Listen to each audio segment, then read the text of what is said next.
Oh, we're good. Here we are. Hey, welcome back. I was like, yes, go. Go. Oh, you know what that sound is, It's Anthony? Freightonomics. Yes, But we have a guest. we do. Who are you? I'm here. Donny Gilbert, market expert brokerage. What y'all doing here today? We're doing Freightonomics, Donny, and I can't tell you how excited I am to have you here. It's first time. Yeah, hopefully not the last. Now, why didn't you invite me before? Hope we don't scare you off. I hope not. Oh, we had to work some stuff out before. Yeah. We had to make sure we were ready for the Don. All right. The I Don. need to sign a few things. That's Yeah. wild. Yeah, the man, the myth, the legend, the Donny. Yeah, so there's been a little bit of a shakeup recently in the freight industry. Donny? The fuel cards. Fuel cards. Fuel cards have shut down. Yeah. Well, that's not a big deal, is it, Donny? No. If you want a quick way to shut down a fleet, shut off their fuel cards. So this is massive. This isn't a fleet. This is several fleets right now. Their drivers are having issues fueling. And there's enough issues that happen in the freight industry that causes service issues. The fuel cards is one that a lot of people really don't even think about. Yeah. But here now, instead of your truck being delayed, this causes a lot of service issues because your truck pulls up, he swipes his fuel card, and he can't fuel. Right. And of course, normally they're pretty low on fuel, so they can't move. And with the way the ELDs are today, this can have a real big impact on what's happening with these trucks that are moving, especially if your load is time critical. If it's a expedited load, even loads, such as produce or whatnot, it could cause a claims issue. Right. If they're too late, they may say, "Hey, we don't want these now. You're supposed to be in here, yesterday morning. Now we Right. can't get you till tomorrow. We don't even want it anymore." Right. So it's a very serious issue, and it's going to cause a big disruption with the drivers. You're going to pull into a fuel station. You're going to swipe your card. It's not going to work. And you may not know, of course, it's out on social media enough now, but, you're going to call into their customer service. And we're going to tell there's probably a decent amount of hold time already. Yeah. Now it's going to be well over an hour probably that you're going to have to sit there and just wait on hold. Jeez. And if you can get through, now you got a guy, if let's say your fuel card is working just fine. Yeah. And you got 5 guys in front of you parked at a pump. Yeah. That's blocking because they're on hold for an hour. Right. This is going to hurt other people at stations that are trying to get through and get fuel as well. So a big disruption. A lot of patience is going to be needed. It's going to cause some service issues. I'm sure your big carriers are probably calling the large stations like your Pilot or Flying J's and saying, "Hey, fuel my trucks. I'll pay you tomorrow. Send me the bill. Just fuel them. Let's go." Because if you're carrying a load like FedEx or whatever, you don't have room to service fill those. Right. And their on-time delivery services are very, very high. Oh yeah, FedEx is they don't mess around. No. So a couple of these, because of a fueling issue, it's going to really hurt those numbers really quick. And Do we know how big this fuel card is? Yeah, it's a fairly big fuel card. So the exact number of trucks that are on there, I don't know. But it's going to cause quite a disruption. Yeah, EFS, I believe, is one of the largest in the country, are they not? So, I just didn't know if we had a specific number to give the people. But you're going to, where it takes to maybe put, 45 minutes to an hour to fill a truck up, you can be pushing that out now from almost 1 hour to 3 to 4 hours. And now with the hours of service, you were mentioning, you only have so much time of on-duty time before you got to shut down. And now if you're, and it has to be a consistent string, so they can't just say, well, I'm off duty for until the fuel card works. Yeah. You can't stop the clock. So here you have 3 hours of on duty not driving. It's going to cut through all that, and it may short you 50, 100 miles of driving time. So here, were you expecting to get into your delivery, you may be short, and maybe the next day now. Yeah, and on that same note, so we had, with the hours of service, this has been the ELDs and everything have really kind of complicated things in terms of driver management, fleet management here in the last couple of years, because now people are forced to abide by these strict rules of timing and being on duty, off duty, driving, etc. So they once they start, they're on the clock. Yeah. There's no stopping for for any reason, and they can't manipulate their hours as they used to. So California, we just had a big call for rehearing. I think the ATA has jumped in on this. So basically they had where they had ruled in the favor of employees, or, I guess you could call it in favor, but I would argue that it's really not. That if you are in California in the sleeper, in a truck, you are not in control of your hours of service. So that's technically time that you should be paid for. Gotcha. So they ruled, California on their own ruled this and they had, I mean, it was, it was a class action lawsuit. It's been called back and they're saying like, okay, wait a minute, you can't do this. Yeah. This is already a weird industry to regulate intrastate. But interstate rules say that, their hours of service, on duty, off duty, it's very strict. Yeah. You're in control of your time when you're off duty. Yeah. Whether or not you're sleeping in that truck or not, you're attending the truck by your own volition. So this is where things get real murky. Yeah. I can see how you could make the argument saying like, you know what, I'm sleeping in this truck by my own choice. Yeah. Because I'm off. No, Yeah. I mean that's not. But when you sign up for the job, you knew that. yes, this is the argument. It's kind of like one of those things, and they're trying to apply the law or the rules of an office worker, for instance, to somebody whose job is to be on the road traveling a long distance over time. And personally, I think that the federal regulations will have to preempt this because that's the whole reason they exist. It's because it is interstate commerce. It's not intrastate. Like, you can't. The rules don't just automatically turn on in California that this is the way that we view truck drivers. Yeah, and I agree with the back pay. Yeah. If they wanted to make a rule or change the rule and say this date going forward, I wouldn't exactly be open, but be more open to that than saying that you owe $54 million in back pay. Right. Because, like I say, this is a job they chose to do. They knew what they were getting into before they ever signed that paper. It is the industry. It's an industry norm. Yeah. And how do you argue and say, well, I was on my 36-hour break, but was I at home? How do they know exactly? Yeah, it's unenforceable, really. Yeah. I mean, and it's such a gray area of being like, well, now I'm working and now I'm not. That's why the ELD actually came into being, is because it was very immeasurable. Exactly. And so now it's California complicating more things once again. The best state to operate in. And real quick, guys, we are currently live, so I am watching the LinkedIn stream and the YouTube stream. So if you have any comments, questions, or just want to voice an opinion, feel free to write in and we'll get to it. Oh, yeah, and we should have introduced the show, Anthony. Oh, yeah, what is this? Yeah, this is I was so excited that Donny was here. Yeah. I just wanted to He has jump that right effect. But yeah, this is Freightonomics, where we discuss freight and economics. Yeah, put them together. And everything in the middle. Yeah. So today we're going to focus on we've started a new series. Anthony, what's this series doing for you? It's really for those that might be newer to the industry, really breaking it down what specific industries or segments of the freight industry are at the very base level, and then also seeing how you can measure or benchmark some of those industries through economics. And so really seeing, hey, Zach, like last week, what's LTL? Right. What's truckload? And so the idea is here to just kind of build that solid foundation and build on and get a little bit more intricate. So I think they're great listens at any time of the year.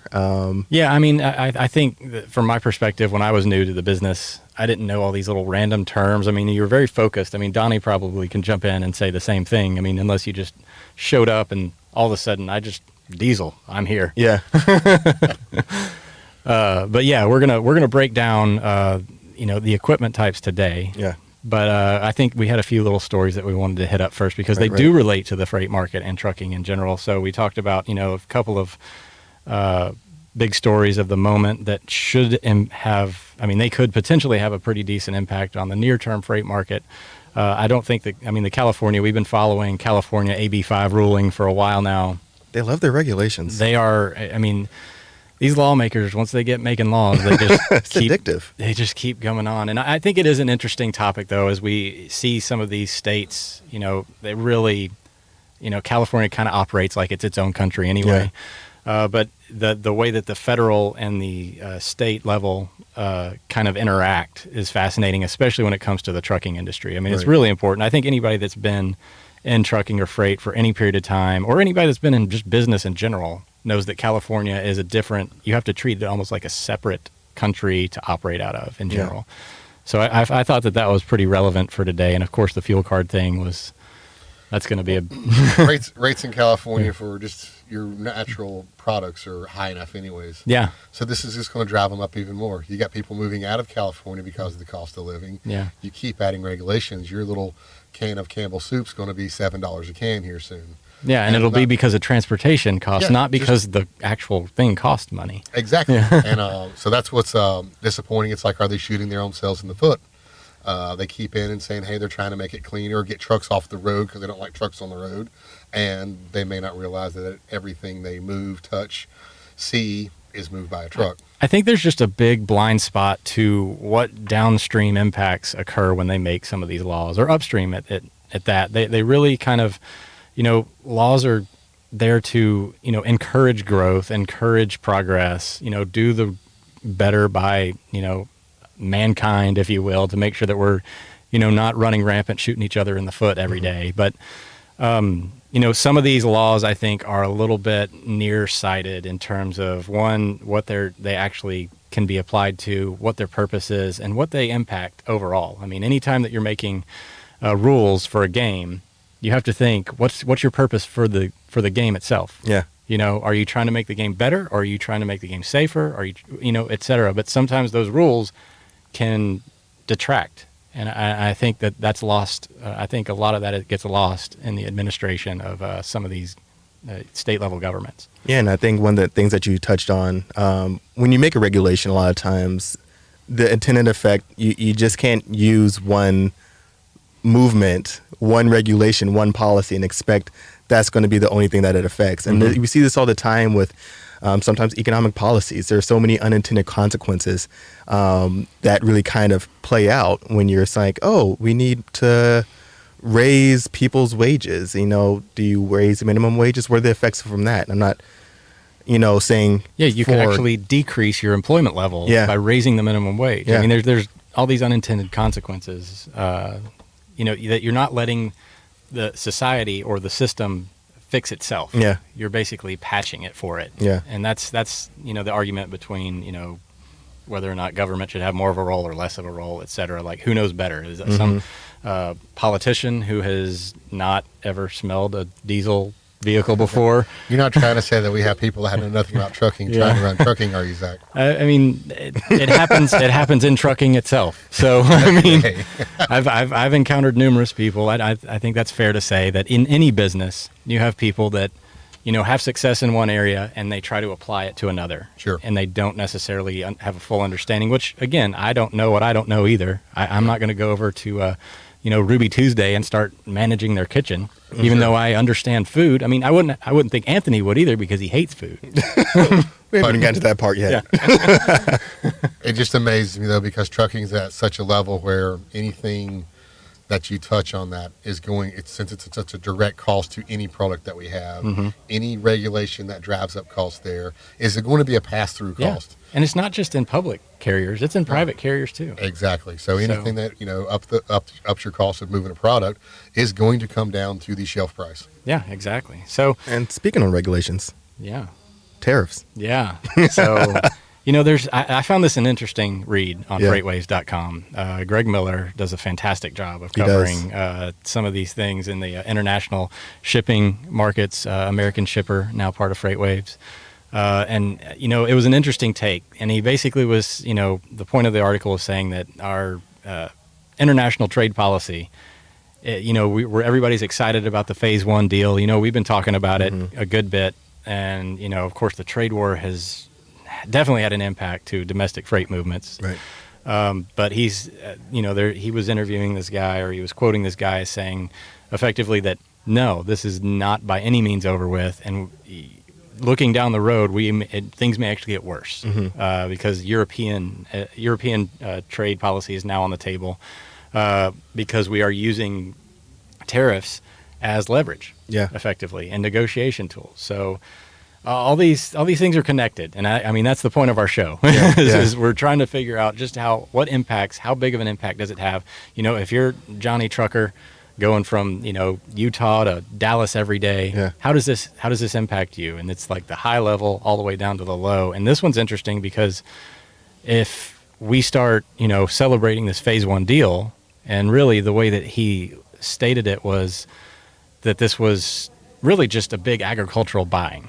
and it's basically bringing us back to where we were a few years ago, with a few other little add-ons, but it's all contingent. on whether or not their economy does well, our economy does a certain thing, et cetera. And so we're just going to see some increased agricultural spending, maybe.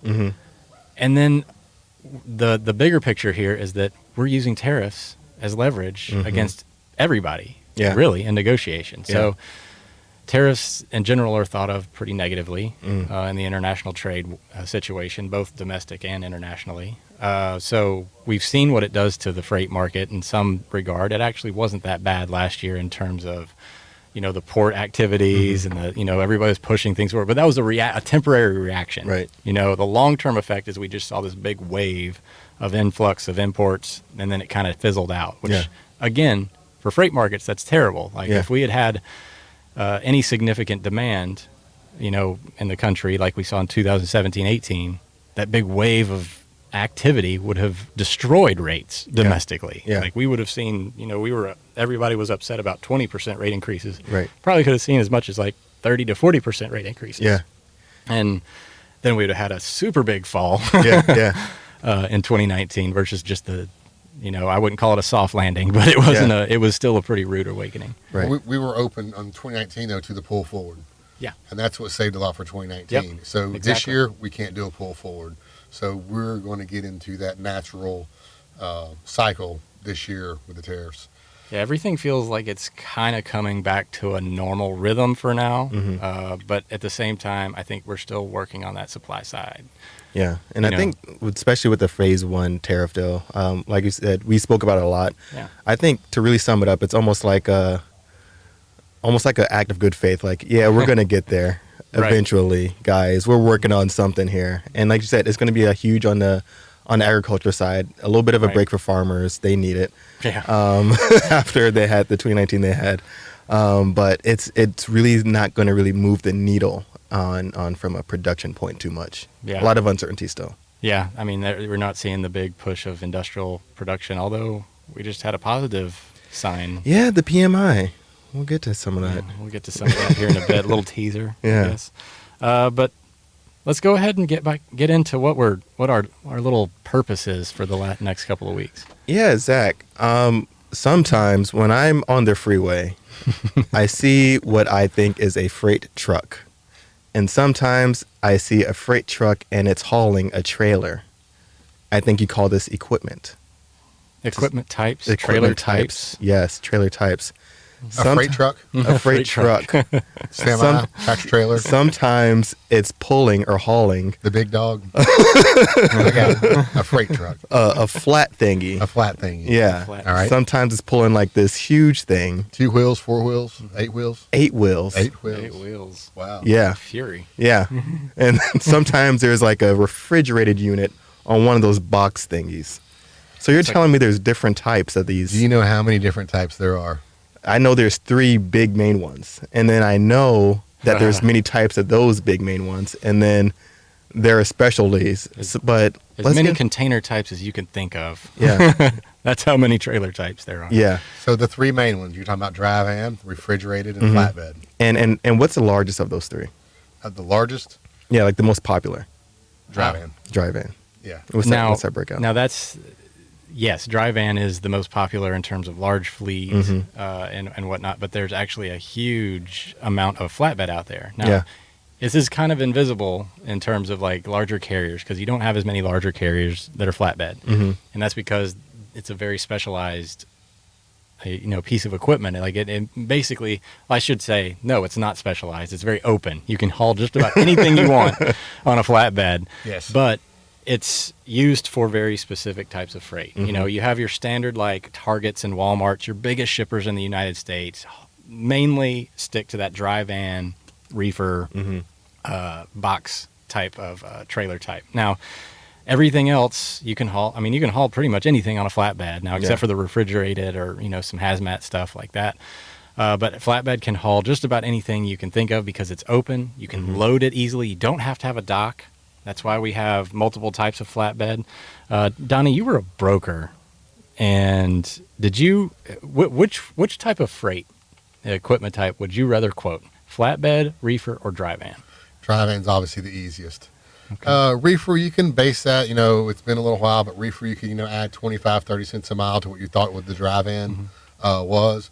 But flatbed's fairly tough. And the reason flatbed is tough is because your capacity changes between springtime and summertime versus your wintertime, because you will have van drivers park their vans in the early spring and go get a flatbed because of construction. Construction picks up a lot in the springtime. But why would they do that? Why would they do that? Because it pays about $1.50 There you more a go. mile. You're looking at close to $3 a mile sometimes on all these flatbed loads. Right. And there's a lot of what we've been hearing about the last 5 years on the infrastructure of the United States, bridges, freeways, all that's going back under construction.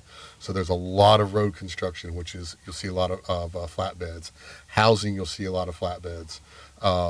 There's a lot of industry that runs on flatbeds, but the peak season is basically the warm weather. Yeah. And so to break it down for you, Anthony, Please. because we deal mainly in the contracted freight market here.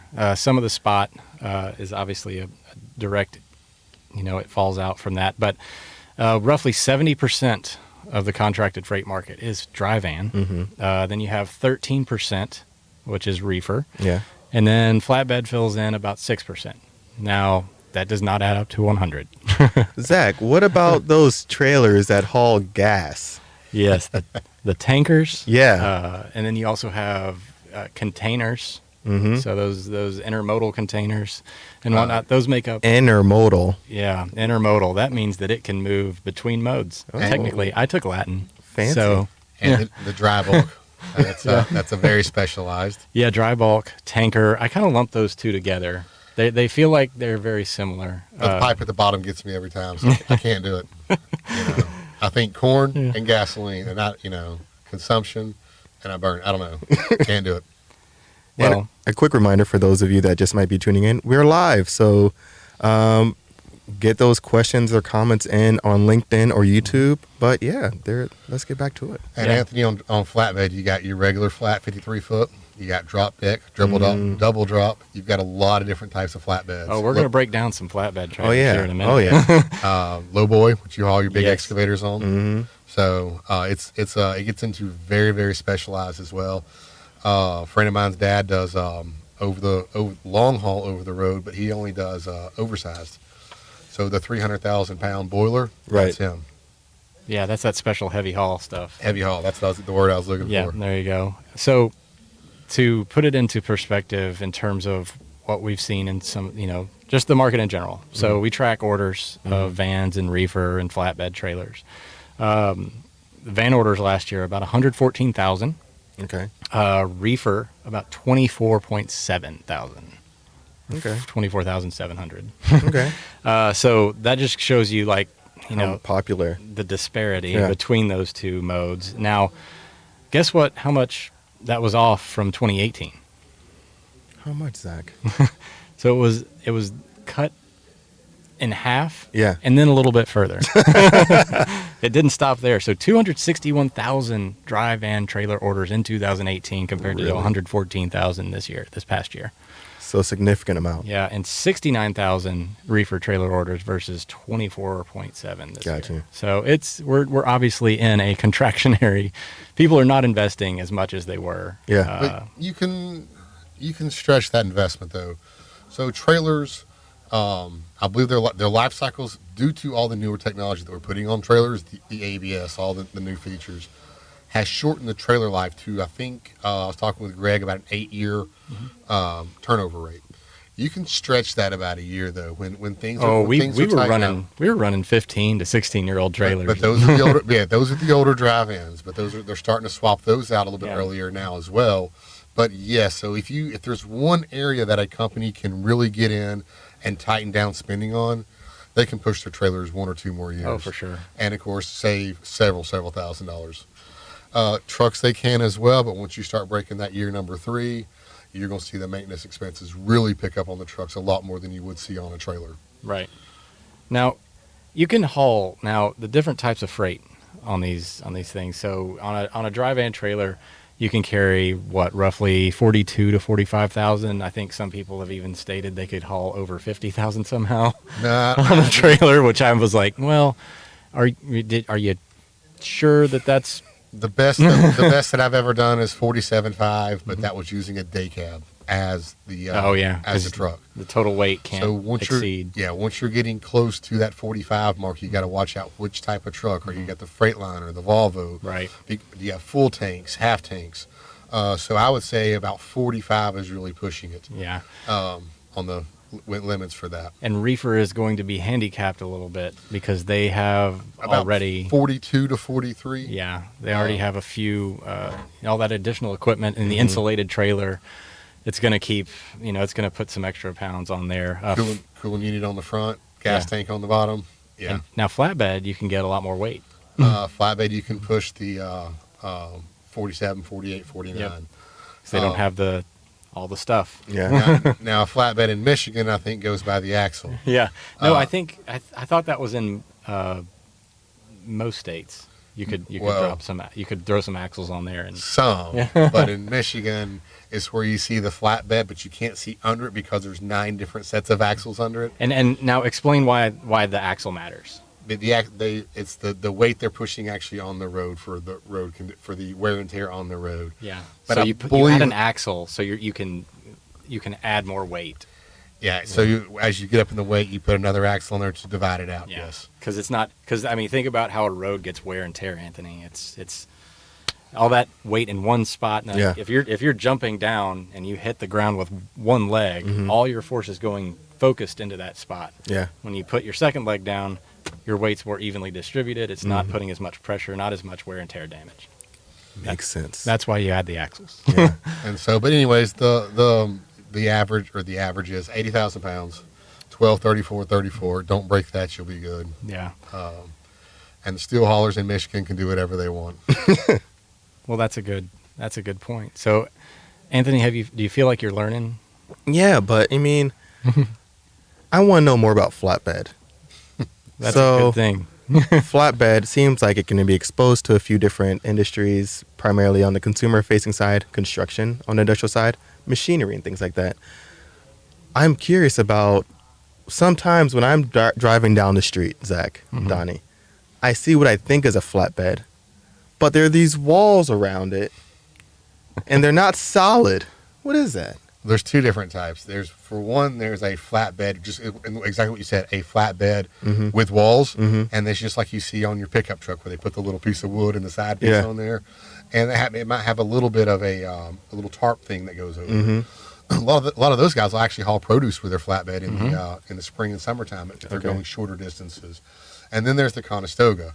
That's almost like a flatbed. I love the name Conestoga. Yeah. You know where that comes from, right? Where does that come from? So the traditional Conestoga was the wagon in the 1800s. Like an Oregon Trail? The covered wagon from Oregon Trail. Yeah. It's I'm glad that you know what Oregon Trail is. Of course I do. You're millennial and you know this stuff. And it makes me feel good. Oh, yeah. Played in a computer class. There we go. No, he's salting the That's solid. So, therefore, you can take, and it's basically it's a flatbed, and it has almost like a metal structure that has a tarping on the side and top to look like a dry van, but you can open up all these tarps and load and unload as if it were a flatbed. And it's protected from the elements. And it protects it from a lot of the elements. Not all, but most of your elements are protected from. So it makes it easier to load and unload. But in this case, they wouldn't need the walls. You wouldn't be strapping anything to the wall, so it's strapped down to a regular flatbed and then cover it. Gotcha. Now, interesting, just to your point, so flatbed is obviously out there in the open. So it is exposed to the elements. Yeah. Well, that means you have to cover most of your freight. Right. And so there's a tarping element to the flatbed situation. So depending on what you're hauling, and how much it can be exposed to the elements, you need to tarp your stuff. And they have different tarps, and they're heavy. And so sometimes you got to have somebody with like a heister, and they got to throw the tarp on there to get it started. But then the drivers a lot of times have to get out there and move this stuff. So your flatbed driver is going to be a lot more, I guess, physically. It's going to be more physically demanding to the driver of the flatbed versus the dry van and reefer more often than not. Gotcha. What about the guys in Minnesota right now? Yeah, it's it can get very cold. Yeah. So you got to be careful of frostbite, whether it be your hands, face, or whatnot. And so yes, they're up there. They're not even just tarping, but strapping these loads down in the wintertime. It's why a lot of people don't want to run flatbed, because there's a lot more physical work versus a dry van. Yeah. a lot of your dry van freight, you back up to a dock door. You Yeah. open the doors, you back up to the dock door. Yeah. You never They have load to it. go. They won't even let you see it. They Gotcha. shut the doors, Yeah. and then you take off and you go. This, when they put the load on your flatbed, you're responsible for strapping it down, Mm-hmm. and you're the liability. So you'll see a lot of arguments. Do you use straps or chains? Okay. And depending on what you're hauling and how much it weighs, you might have a lot of chains on there, but you don't realize that big round cool of metal. Yeah. You should probably use 8 or 10 chains, not 3. Yeah. And it looks like you got it, but Yeah. you don't realize how heavy some of those. Some of those things push 40,000 pounds. Gotcha. And yes, it might be fine, but it's when you slam on the brakes, when you swerve, that's when the safety issues come into play. Gotcha. And so, Donnie, you mentioned something. I think Michigan. Cold there, right? Can be. So the refrigerated trailer types, Mhm. they're used to keep usually things like produce in temperature controlled environments. A lot of times people think about that in the warmer months, but this is also true in the colder months, right? Yes. Like your air conditioning at your house, the what they call it, We need some of that air conditioning in here. so that air conditioning Dooner! in here. So they act as like a pump. Nowadays, the newer reefers can also either maintain a temperature or slightly heat a little bit. And this is used during times such as the wintertime when you have also protect from freeze. Mm-hmm. So you have areas, let's use Minneapolis, Minnesota, when it got down to -10. Yeah. You might have products like either your Gatorade, your colas, even industrial products like your paint, not necessarily probably paint thinner, but there are a lot of products that can freeze, and maybe like your Tide or bleach maybe burst the plastic containers. So it's important to keep those above a certain temperature.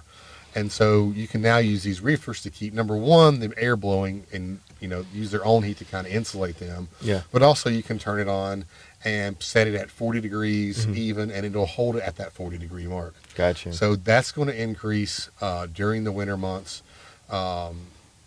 Shorter runs, you can probably get away with a dry van, but if you mess up, if it gets delayed or whatnot, it is your claim that you're paying. Right. And now you're looking at, you're risking what could be $200 or $300 versus dry van or a reefer, and you got a $40,000 claim. Gotcha. So I've been through those issues before. Yeah. And I've given up now, and I go straight to the reefer and just do not worry about it. If it's 200 miles, 500 miles, 150 miles, I play it safe now because I've been through too many and seen too many claims. Right. Yeah, and it's important to note that for the reefer carriers, they're held to relatively strict adherence to how they keep the product, because they're trying to keep a lot of that food has to be it cannot go above a certain temperature for a period of time. They'll get fined or it'll get refused, and they're liable for it. Now, because they go back to the shippers. I was at this at the confectioner convention this last year, and it was interesting to hear some of their larger complaints were over this, compliance issue on the carrier side. Now, if there was damage or claims or spoilage to any extent, or maybe they were short or light individual items, they were fined by the retailer. So a lot of these shippers are out there saying, well, if the retailer gives me any grief, I'm going to pass it along to you. Yeah. So, it is, I think, interesting to note that in the winter, you have to keep it can't freeze, just like it can't get hot. So there won't be people out there saying like, well, my chocolate tastes weird because it's been frozen. Yeah. I mean, you won't care because you don't even know what chocolate is, do you? Who even eats chocolate like that, bro? You eat chocolate and something else, right? Yeah. And that transfers back into cost too. Yeah. So if Claims you gotta ratios. if you and that plus if you got to run the reefer, you're burning fuel. Mm-hmm. But now these newer reefers are a lot more efficient with fuel and insulation than where we were at 10 years ago. So we've come a long way with that And product. they're more expensive too. They are a lot more expensive. Yeah, the reefer trailers are about 3 to 5 times more expensive than a dry van. They are, and you can't haul near as much. But you know what you can do with a reefer trailer, Anthony? What's that? You can cut the reefer off. And in some areas, you can use them as a dry van. Oh my goodness. Yeah, but a reefer is a little bit different. So Yeah. they're because of the insulation, you may not have the width. They have super savers now on the reefers, which are a little bit wider because they're not the full insulation. Yeah. But they also weigh about 2,500 to 3,000 pounds more than your dry vans. So Gotcha. you can't load. But you can always call your shippers and say, hey, I'm a reefer. Can you load a reefer? Mm-hmm. And if it's a 38,000 pound load and the pallets aren't as wide, the full width, Yeah. then there's not a problem there. So you'll have a lot of your carriers right now, they may be running up in the Northeast and getting the high dollar for running their freight up in the Northeast. Yeah. But reefer right now is hurting in the Northeast. So they might be swapping over to dry van trying to get their loads out of the Northeast. Yeah, the reefer market itself is a lot more volatile. Like I said, it's 13% of the contracted freight market. So what that means is if you think about just the sheer volume, like if you were just to have a jar of M&Ms and you had the map of the United States, Gross, but continue. and you would dump, here's the dry van jar, and the reefer is sort of like this small little, you know, I can't even think of a smaller cup. More like a Shot glass? a 3-ounce cup, and you've got a 16-ounce glass full of dry van. Yeah. You dump this little cup down on the map and let it spread out. It's not going to cover that much. Yeah. So you dump the big one out, it's going to cover just about everything. Yeah. And that's effectively, so you're saying, I'm going to go to Utah, I'm going to have a pretty good chance of finding a van carrier. Yeah. Go to Utah, it's like a 1 in 10 chance of finding a reefer carrier. So because of that, you get a lot of imbalance. Gotcha. So it's a lot more imbalanced. You have a lot more volatility in the rate. Some people, and again, since it is a seasonal item, it will go up and down. And like Donnie said, you can haul dry van freight on a reefer trailer. Yeah. Actually, sometimes it's good. Like the reefers, since they are double padded, insulated, sturdier trailer walls, a lot of freight actually does go on reefer trailers that doesn't need temperature control. It Gotcha. just needs something a lot more sturdy Stable, and stable. And another thing is that reefer carriers will actually compete and drive down rates in dry van markets because Gotcha. they're trying to get back to the produce or the whatever hot markets. whatever the materials are that need the reefer. Yeah. So their backhaul rates are a lot lower because they're making a lot more on the head haul. Gotcha. Yeah, they made their money on the way up. So they're not going to deadhead. So it's important to know the relationship between reefer and dry van because they do impact each other quite significantly. Right. Yeah. Right. And so, Donnie, I'm curious. When you were brokering, were there any for reefers? Were there any resistance for potential loads like seafood or stuff like that? Yes. You have certain different loads, let's say potatoes sometimes, that you might bulk load. And that can be a mess. Or if something might leave an odor in your trailer, that's a really big deal because your next shipper may not load your trailer if it's food grade because they do not want an odor. And I've seen them refuse a trailer because his previous load might have had seafood or something that smelled a little bit funny. And he got there and maybe, sometimes when just a trailer warms up a little bit in between loads, if you shut it off, it might help with a little bit of an odor. And that because their next load to be canceled because they don't want that. So that makes them very, very particular on what they will haul. Gotcha. They don't want to mess. They don't want to sit there and have to go and clean out for 2 hours before their next load. They want it palletized, easy, no odor, 32 degrees, 40 degrees, and no touch. Yeah. Gotcha. And so that limits the available freight. Yeah. But also to that same point, you have contamination that can happen. So if you're hauling food, hauling heads of lettuce, you can't let that food have the potential contamination. I mean, you've heard about the E. coli outbreaks from some of the lettuce. They don't know if it comes. I mean, they typically can trace it back to a farm eventually, but they have to cancel the entire date range because it takes them too long to find it. By the time they figure it out, it'll go bad anyway. Yeah. But they don't know it could actually have happened on a trailer. Right. But so they're very particular. Like you can't haul hazmat stuff, for instance, on the same trailer that's hauling produce. Gotcha. Open produce. Gotcha. So there's a few rules there that they're unwritten, but you can get liable for. And so, thinking about it from an economic standpoint, for say you're a carrier and you mostly run, reefers, and that's what mainly your fleet consists of. One of the areas I like to look at on the macroeconomic side is industrial production. And not just industrial production. I like industrial production because it's government issued data. And one thing the government likes to do is track everything, all the things. And so they do that very well. And one of the things they do with industrial production is they break it down in many different segments. And one of the segments is non-manufactured goods, non-durable goods. Usually, non-durable goods are going to consist of things that have a shelf life of 3 years or less than 3 years. Well, I mean, lettuce goes bad faster than 3 years. It does. It does. So it's going to that's- be in that non-durable category. And the biggest segment of that for industrial production is going to be industrial production of food, beverage, and tobacco products. And I think that's a good indicator to watch for reefer. And it has been going up lately, has it not? It has been going pretty up. It's been pretty strong, especially compared to the manufacturing segment, the machinery components. Wah, wah. Not doing too hot. But unless the PMI, it popped up. So a lot of people are feeling positive about that. Talk about the PMI this week. That's a pretty big story for All right. the macroeconomist. Let's talk about it. Economist. About it. Yeah. Economist. I think I made a nice syllable syllable out of that.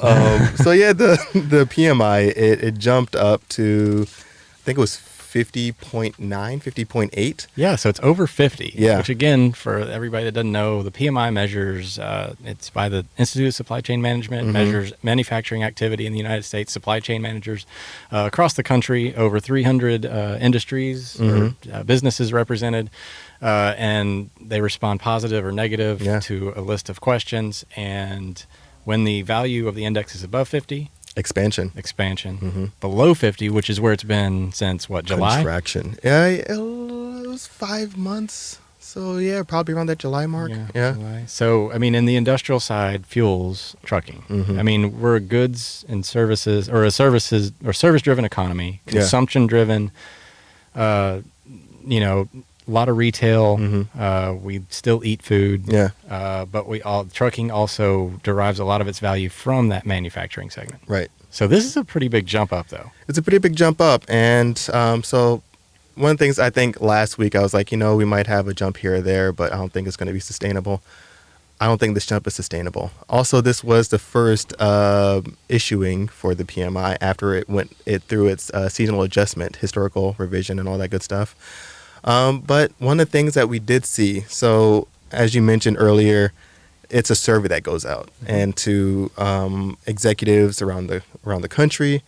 They have respondents, and so that they talk about things that they're seeing on their side in the trenches, so to speak.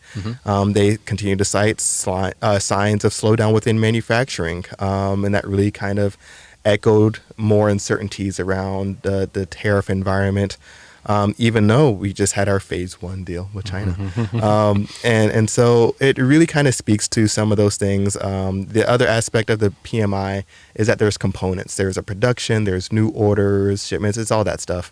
And all those things really kind of are indicative of freight because it goes from new orders and then it goes into production, and then those productions go into shipments, and then there's backlogs. If you don't have anything, new orders coming in, you work through your backlogs, and then kind of those things get produced. And so all of those, even when you put in a new order, the raw materials are going to need to go by freight. And then when those things get produced, when those things get shipped, they move by freight. And so it all really ties together with transportation. So with the PMI, typically it's a forward-looking indicator. Right. So when we're looking at the PMI, it's and industrial production by the government's a little it's a lagging, correct? It's kind of lagging, yeah, especially because of measuring what has been. Yeah, the day it gets released usually. Right. Okay. So the latest industrial production numbers we have is through, I think, December as of now, and we're in February. Yeah. So not doing us a lot of good right now, except for confirming trends that we thought, and those kind of things, and kind of pinpointing where it's coming from. But when we're looking at the PMI, it does lead industrial production. It travels pretty closely, but I don't really see this as being a sustainable rise. I would be shocked if it continues to be above 50. Traction. Yeah. But with that, I think if it were to sustain, I think that would really have a lot of good implications for freight when we start getting into that March, April timeframe. Now, March, April is kind of when I expect. That would be a little bit early for my expectations for the manufacturing segment of the industrial economy to pick up. Right. I think a little bit later, maybe around May, June, I think that's when we'll start to see that rise. So it would be about a month or two early. Okay. But there's a lag on this data, so we're not going to know that till August, No, September. the PMI won't be lagged. The PMI won't be lagged, but the industrial production will be lagged. But I think once we'll start to see its consistent rise in the PMI, I think we'll see more volume. And It went about as low as it's been in several years. Yeah. This past December. Yeah. Correct. 46.2, I believe it was. So that's that's the section of the economy that's been struggling. The things that drove that robust 2017, 2018 freight market were a recovery in the industrial sector. Yeah. Because we saw a similar trend line going into 2016, 2015, 2016. You had a lot of global weakness. Oil markets collapsed. Yeah. We don't have that same situation, that same setup this time. The oil prices are going down, though. Surprisingly, somewhat contradictory to many predictions. But especially with that Corona thing going on. Huh? Yeah, the Corona beer virus that's running all over the place. Yeah. But I think we should, I wasn't planning on talking about it, but we should actually mention the coronavirus because this is very economic. And also, I did just write an article about it. So that means Between that and the Lunar New Year. Yeah. So here we have the only 2-week break they already take. Yep. And now they've also shut their factories down for an There you extended go. period of time as well. So here we have a lot of manufacturing out of China that normally boost up our economy either before or after because of that 3-week delay, which ships are loaded early or all the freight gathers up and is shipped out later. Bunches up. Everything's shut down. Yeah. And so the coronavirus, which is in the Hubei province, not the Wuhan province. Everybody talks about that. I think they throw that. I made the mistake too because I took somebody's word for it, and I was looking at a map and I was like, Wuhan is the city in Hubei. Hubei is the province itself. So it's it started in Wuhan or in thereabouts in December. The coronavirus did, and it's expanded. What is it now? We're over 20,000 infected, 1,300 dead. Or am I expanding that too much? I think Can't that's remember. right. But anyway, it's long-term impact is that when people shut down for Chinese New Year, they went home. Like they leave the factory. Some of them take this time to transition jobs, go to different factories, etc. But they go visit family for a few weeks. And a lot of them travel to Hubei, outside, away from the coasts. They go inland. But now, since they've been in infected regions, they can't come back. A handful here and there, it's not a huge deal. But the fact is that this is during a time of transition and travel, and they're trying to contain everything. So they're basically like, you can't travel anymore. Everything's disrupted. It's shutting down factories. People can't rely on transportation consistently anymore. It's massive disruption. As the Chinese economy has these fluctuations, so do we. Yeah. So what that's going to mean, and it's not going to be apparent for another 4 to 6 weeks. Yeah. We shouldn't see the full-on brunt of it for that. But again, the virus is still spreading. 427 deaths. Okay, there we go. Thank you. And so Appreciate it, Jonathan. Yes.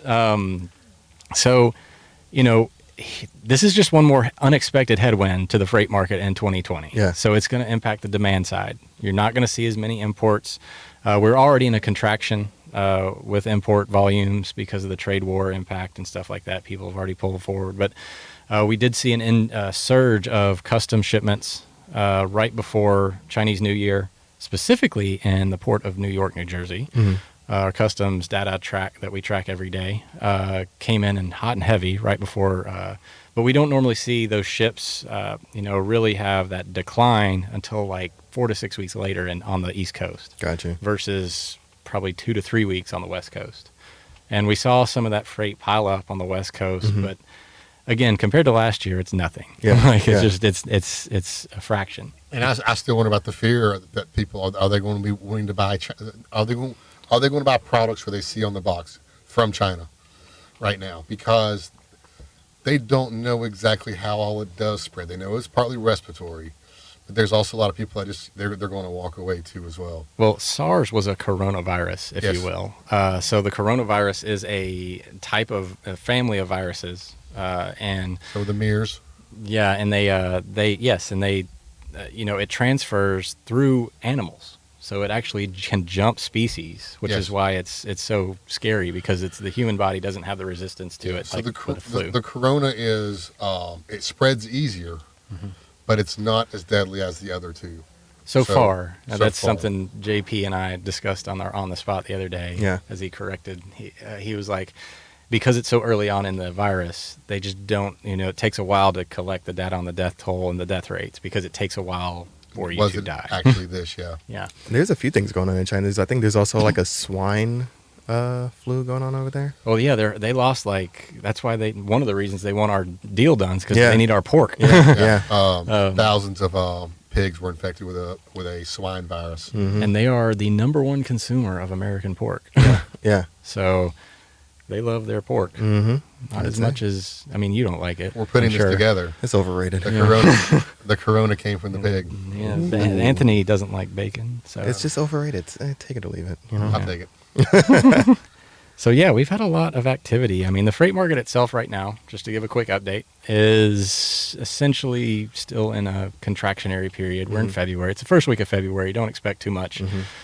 Some years it's just what it is. Yeah. We're year over year flat in terms of volumes. The reefer side has started to flatten out a little bit more, which was actually pulling up a lot of volume here in January.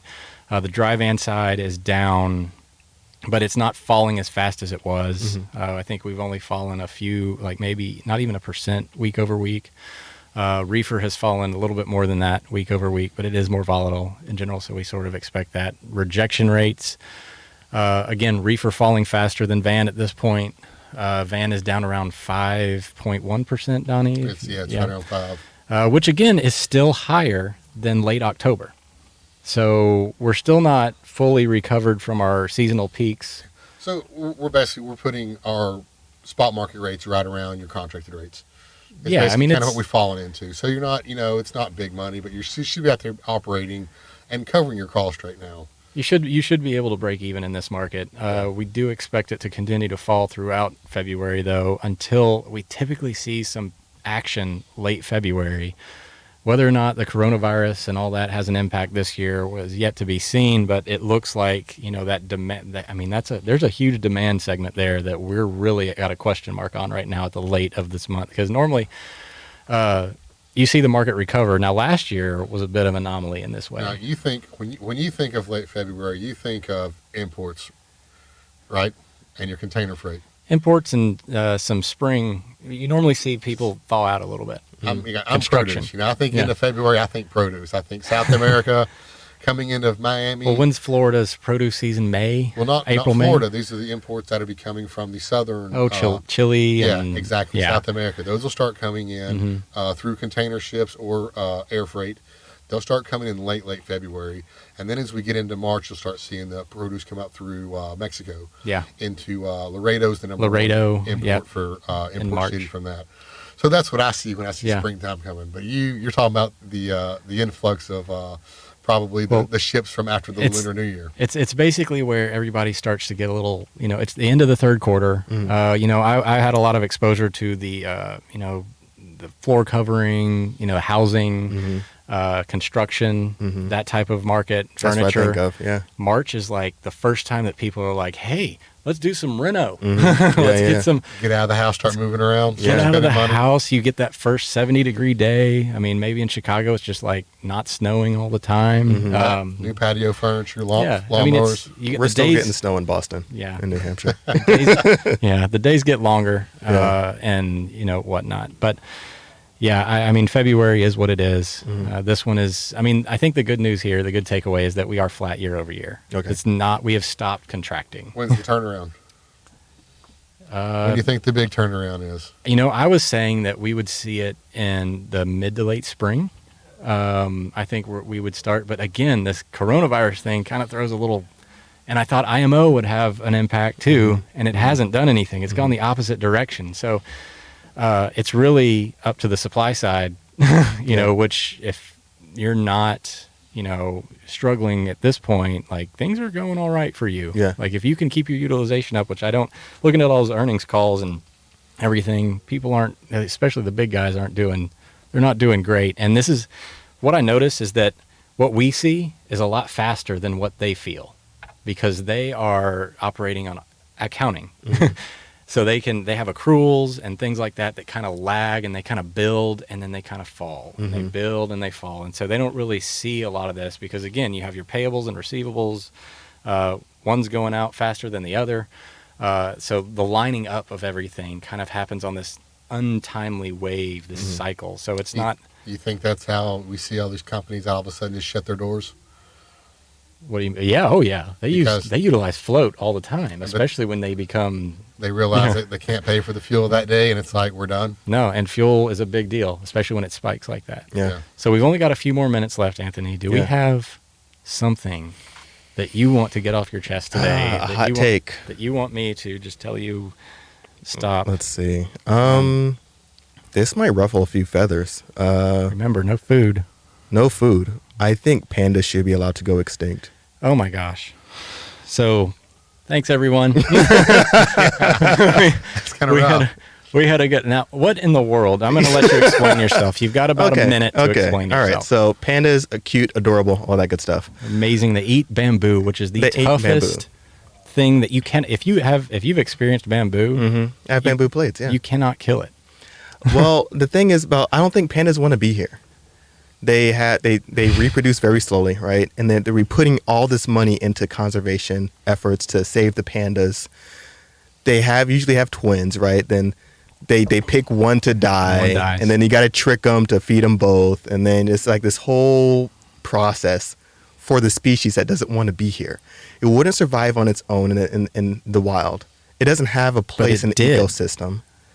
It But did survive on its own. what in the happens wild. if you it know what goes? showed up like always and wrecked everything was humans. But what would happen if we just let the pandas go extinct? We'd probably save a lot more money and be able to put that money towards another species that might be more impactful to the ecosystem. That's not as cute. No, because you're making an argument against what you're saying, and that's saying like natural selection should let the panda just go. And so if The panda doesn't want to be here. but you know what? That's an industry. Keeping the panda alive. Somebody's employed keeping pandas alive. We're investing in that specific segment. It gives somebody something to do. We invest in it because the panda's cute and My cuddly. kids love pandas.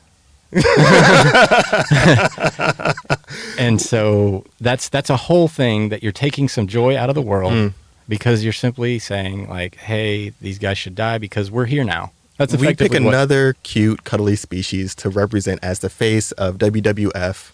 And the red panda is great. I don't know, is that extinct? Is that going extinct? I don't think so. No, but it's wonderful. I'm not getting on this train.